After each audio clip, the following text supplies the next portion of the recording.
You're listening to the Quint's podcast.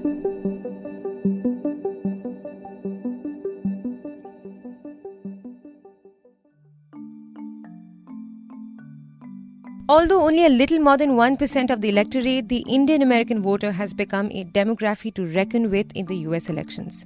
For one, they form the second largest immigrant population naturalized as US citizens in the country. And two, they're also the highest earning group according to Pew Research Centre, with a median income of $1 million in 2015, which is nearly the double of the national average that year. They're fighting elections, they're politically vocal, and they're also making significant donations towards both the Republican and Democratic parties.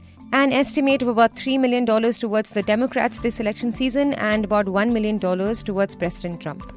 Now, as both parties are trying to tap into this demography in the key states, who will the Indian Americans likely vote for? In this podcast, we bring you the voices of some eminent Indian Americans to answer that. You're tuned in to The Big Story, the podcast where we dissect the headline-making news for you. And I'm your host, Shorbori. There is an estimate of about 2.5 million potential Indian American voters in the 2020 presidential elections. Moreover, in 8 of the swing states, that are Arizona, Florida, Georgia, Michigan, North Carolina, Pennsylvania, Texas, and Wisconsin, there are about 1.3 million Indian American voters. And neither of the political parties are leaving any stone unturned to appeal to the small but influential community. If the Republican camp is highlighting PM Modi and President Trump's bonhomie, the Democratic camp's nomination of Senator Kamala Harris, the first Black American Indian VP candidate, is speculated to have an electrifying effect on the voters. If the Trump faction has launched the Indian Voices for Trump coalition to highlight India-US relations, the Biden campaign has roped in South Asian celebrities like Mindy Kaling, Kumail Nanjiani, Lily Singh and others in the South Asian Bloc Party fundraiser. And although traditionally the community has always favored the Democratic ticket, a survey show that the Trump side is also managing a little success. To quote some figures from the Indian American Attitude Survey, or IAAS, conducted between 1st to 20th September in partnership with the research and analytics firm YouGov, 72% of the registered Indian American voters supported Biden, but the Trump-supporting Indian Americans has also grown to 22% from the 16% who supported him in 2016. Although data suggests that India-US relations is not a primary factor for the demography in the upcoming elections, one of the reasons for the slight shift towards Trump may be the result of the Modi effect, as was visible at the Howdy Modi rally, and another could be the Democratic side's criticism of the Modi government. But while Trump is gaining some support, he's also losing some among the Indian American community for his anti-immigration policies. As we know, illegal immigration has always been a favorite election pitch with Trump, with his admin continuously tightening or suspending H-1B visa policies that hits Indian workers the hardest. Moreover, while on one hand the Trump campaign launches coalitions like Indian Voices for Trump, on the other hand he criticizes India and also puts trade relations in jeopardy. And the Quint spoke to some Indian American voters ahead of the 3rd November election to know what will determine the votes for the community and what they think about each of the candidates. Padma Bhushan awardee Ved Nanda says that many of the student visa holders have been hurt badly from Trump's visa policies.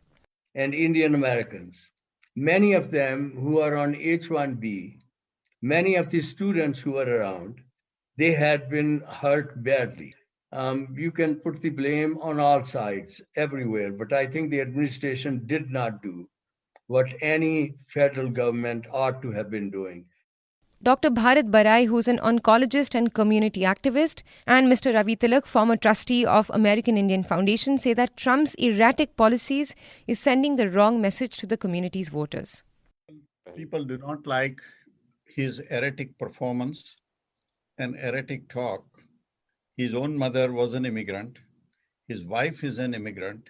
So for him to be against immigrants, I think he can word his message better if he wants to say that we want immigration based on the merits. And number two, he is very erratic in what he does. On one side, he praises the Indian American community. On the other side, he goes on rampage against the immigrant. What Bharat Bhai said, that the consistency of the messages are not, the consistency is not there. So today you want to be siding with Trump, tomorrow you don't want to be siding with Trump. And that is the roller coaster that the Indian community in US has been suffering as a result of his domestic policies. Internationally, whatever he is doing, I think Indian American community is totally with him. He has progressed his ideas of America first very well, and that has been appreciated quite a lot. He has also done an amazing reversal in taxation. All that sideline money, which is sitting in the wings and in the pockets, is quickly going to come back and show itself in the stock market. It is, as you know. And therefore, it's a roller coaster ride with President Trump. The thing is, so long as it has an upward trend in that roller coaster, everything will be fine. And we hope that he is able to maintain that. So, do Indian Americans think that Biden's election will bring better tidings when it comes to immigration policies? Mr. Nanda believes it will. I can tell you that. Because at the present time, the United States is violating the refugee law. It's violating asylum law. It's violating the issue. These are children who are separated from their parents, people who come to seek in this country asylum, and they are sent back to Mexico and say, stay there. So if Biden comes into power, I think at the present time, I can say that immigration policy will be changed. In Biden's policy group is one of my former students, and he is playing a major role on the immigration issues. So the immigration part, I know that. And because of Kamala Harris, and her second name is Devi, Kamala Devi Harris, and she always talks about her mother, Shamla. And when she was young, she used to go to the temples. She used to go to India. And so she hasn't lost her heritage. And that also has got having some bearing upon Indian Americans. But Dr. Barai says that the community is upset with Biden's opinion on Kashmir and NRC. Biden's agenda for Muslim American communities includes a call to the Indian government as well to, quote, take all necessary steps to restore rights for all the people of Kashmir, end quote, and also notes that NRC CAA is, quote, inconsistent with the country's long tradition of secularism and with sustaining a multi-ethnic and multi-religious democracy, end quote. People who are of my generation think a lot about India and also Indian American community. The next generation, my children, they think mostly about themselves, local Indian Americans, little about India. Trump did better than the first debate. It was not chaotic, it was more civilized. I don't think that will change much. As you know, in any election, people vote for different reasons. There are Bible Belt people who are evangelicals. They are going to vote for Trump no matter what his performance. Most of the African Americans are going to vote for Biden no matter what his performance. In the Indian American, people are very upset about what was written in the Muslim page of Biden's plank, though we have successfully conveyed that through the senators that we know, as well as directly to Vice President Biden, our concern. And on 22nd September, it was conveyed to him on one-to-one basis about Kashmir and CAA.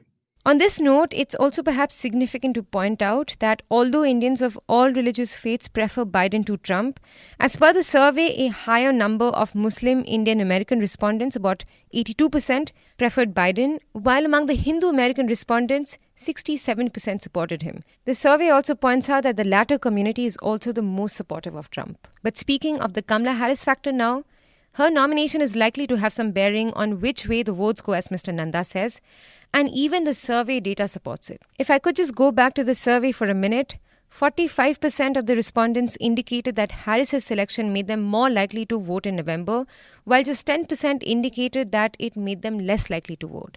Another 40% said that it made no difference either way. And as for why they support her, 26% of the respondents favored her for her Indian American origins, 19% said they support her centrist politics, and 16% because she's a woman. But 15% also said that Harris made them more enthusiastic about Biden's candidacy because they believe that she will strengthen India-US ties.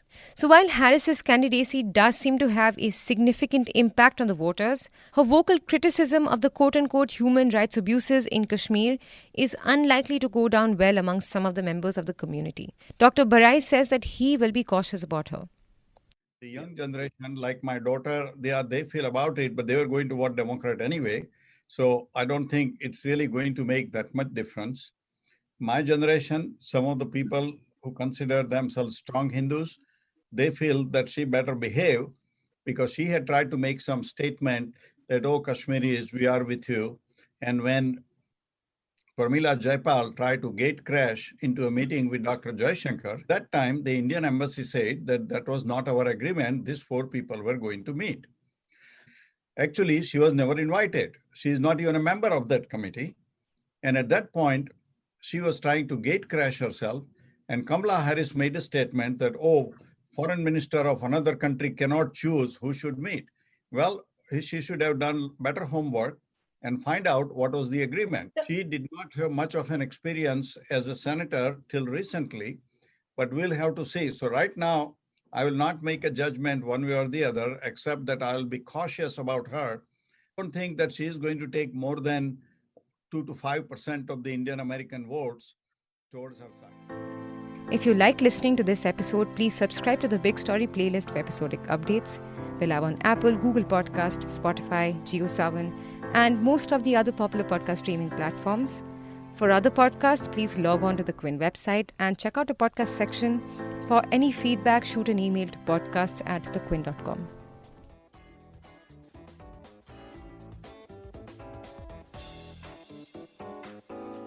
Thanks for listening. Log on to the Quint's website and check out our other podcasts.